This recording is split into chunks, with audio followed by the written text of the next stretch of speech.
मिश्रा जी ये जानिए कि जब से लोगों ने अपनी रसोई को किचन बनाया है तब से किच किच किच किच किच किच का माहौल बन गया। क्योंकि उसमें जब रसोई होती थी ना, जी। उसमें होती थी हमारी दादी माँ, हमारी वाइफ होती थी, मदर होती थी। तो वो जब खाना बनाती थी, आप मान लो घर पे आए, आपने बोल दिया कि मुझे 2 चपाती खानी है, जल्दी करो। वो माँ होती थी, वो कहती थी तू खा तो सही, मैं बनाती हूँ। तो 2 खाई, तीसरी रोटी वो ज़बरदस्ती खिला देती थी। तो अब क्या हो गया, जब से हमने उसको बना दिया किचन, अब उसमें आ गई काम वाली। वो बैठती ही पूछती है बाबूजी कितनी खाओगे? बाबूजी कहते हैं 2 खाएंगे। पक्का 2 ही खाओगे? तो बाबूजी की भूख ही मर जाती है।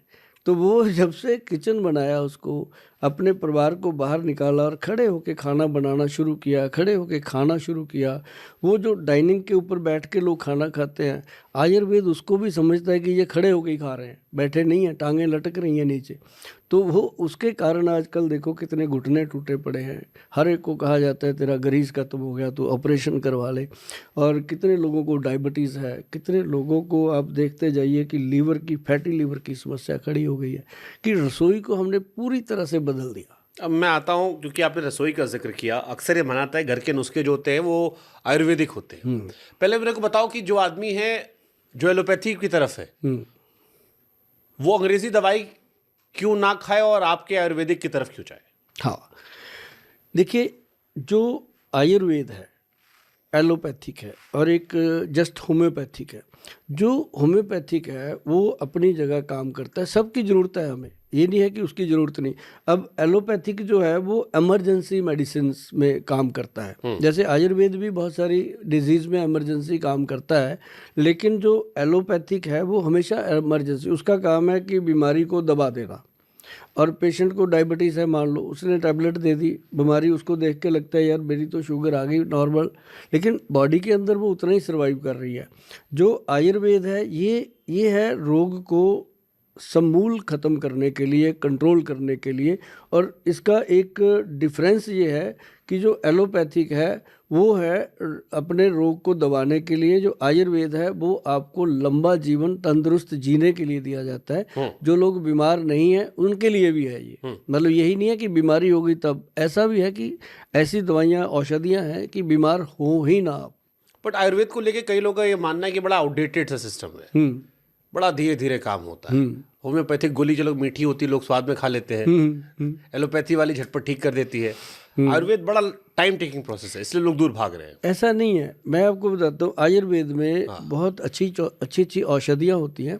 अगर कुछ चीज़ें क्रॉनिक हैं, अब जैसे मान लो डायबिटीज़ है, मान लो जॉइंट पेन है, गठिया है, या और कई ऐसी बीमारियां हैं, उसमें थोड़ा ये काम डिले करता है। लेकिन ये ज़रूर है कि एक आयुर्वेद का जो वैद्य होता है वो पेशेंट को बता देता है कि भाई आपको ये दवा 6 महीने तक खानी पड़ेगी। ऐसे ही जो एलोपैथी का होता है वो उसको बताता ही नहीं, वो 10-12 साल खाता रहता है, 20 साल भी खाता रहता है। मेरे पास आते हैं लोग कि सर गोयल साहब मैं 20 ईयर से ये खा रहा हूँ। सही बात है। तो क्या वो फास्ट है कि स्लो है? एक वैद्य यहाँ तक कह रहा है कि मैं आपको 6 महीने में दवाई से छुटकारा दिलवा दूंगा, मेरी भी दवाई छूट जाएगी और 2-3 महीने में आप अपनी एलोपैथी से भी थोड़ा निजात पालोगे। तो उसमें क्या होता है कि लोगों को एक जैसे माइंड सेट नहीं हो गया कि ये स्लो काम करती है। स्लो नहीं करती। आप एक हरड़ ले लो, जो हरड़ होती है उसका ताज़ा फल ले लो। आप हरड़ को ऐसे पकड़ के बैठ जाओ 5 मिनट 10 मिनट, अगर आपने 10 से 12-15 मिनट उसको पकड़ के आप बैठ जाते हो, आप यहाँ से स्मेल लेना, उसकी यहाँ स्मेल आ जाती है बाहर हरड़ की, और आप 15 मिनट के बाद कितनी बड़ी मर्जी मीटिंग में बैठे हो आपको लूज मोशन हो जाएगा, आप भागोगे वहाँ से उठ के। आयुर्वेद को आप स्लो कहते हो। अब किसी को मान लो जाड़ में दर्द हो रहा है रात को, वो कह रहे हैं मर गए भाई कुछ करो, तो उसको सिर्फ लौंग का तेल उसकी जाड़ में कॉटन को लगा के रख दो, 5 मिनट में आदमी आराम से सो जाता है। तो स्लो नहीं है, ये बहुत फास्ट है। और आयुर्वेद में जो चमत्कार हो सकते हैं वो किसी चीज़ में नहीं हो सकते। ओके, लेकिन जैसे आजकल इंस्टाग्राम रील्स पर हर आदमी आयुर्वेद का डॉक्टर बना, हर आदमी वैद्य बन के ज्ञान दे रहा है कि ये नुस्खा लगाओ बाल आ जाएगा, ये नुस्खा लगाओ ये हो जाएगा। तो कैसे पहचाने कि असली वैद्य है नकली वैद्य है? देखो, ये बहुत बड़ा सवाल है आपका। पहचानने के लिए जो भगवान ने अपने को एक थर्ड आई दी है, सबको दी है। आप जो भी आप रील देख रहे हो, वीडियो देख रहे हो, मुझे भी देख रहे हो, मैं हमेशा कहता हूँ कि जब मैं बात कर रहा हूँ कैमरे की तरफ देख के, तो मैं 140 करोड़ के करीब लोगों की आंख में आंख डाल के बात करता हूँ। आपको अगर मेरी आंख पहचानने में गलती हो गई ना, तो ये आपकी गलती है, किसी और की नहीं है। भगवान ने सबको इतनी सोच दे रखी है। आंख पहचानने में गलती मतलब? जो बात आप कर रहे हैं उस बात के अंदर कितनी सच्चाई है, वो सामने वाले को फट पता चलती है कि ये कितनी सच्चाई है, क्या हो सकता है। लेकिन एक चीज़ बड़ी है मिश्रा जी, जो आपने सवाल किया है कि लोगों को कैसे पता चले कि ये वैद्य, और ये बहुत ज़रूरी है कि आजकल जो लोग ऑनलाइन कर रहे हैं कि हमें ये दवा भेज दो या मंगा लो या ऑर्डर कर दो, बेहतर होता है कि वैद्य को हमेशा मिल कर के उसको नब्ज दिखाओ। और नब्ज देखने का एक मेथड होता है, उसको मजाक में नहीं लेना चाहिए।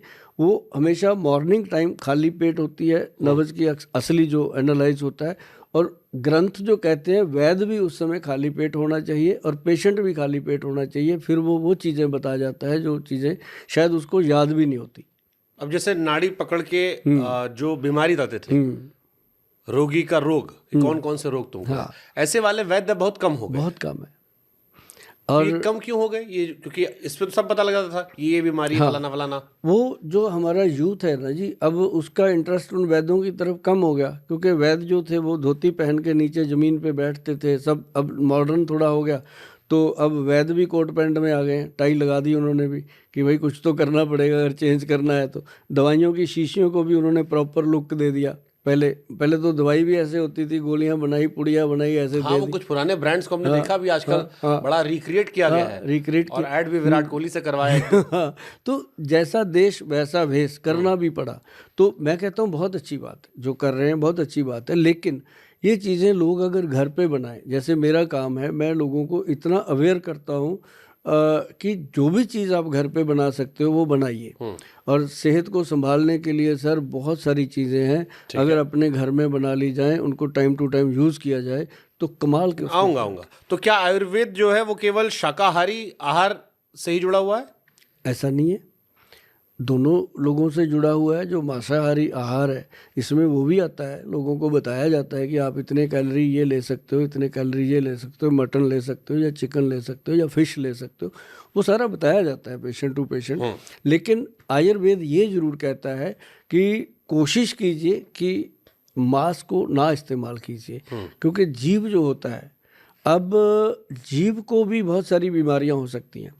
उसको कोई भी ऐसा पैरामीटर नहीं है कि जो आप मान लीजिए मटन है, मान लीजिए बकरा है, तो उसको क्या प्रॉब्लम है, क्योंकि बॉडी तो बॉडी है, वात पित्त कफ का वो उसका भी शरीर है, तो उसके अंदर क्या बीमारी चल रही है कोई लैब टेस्ट नहीं है। उसको काटते हैं, बना देते हैं, उसके बाद उसको कितना मर्जी पका लीजिए, जो वायरस है वो जाएगा नहीं।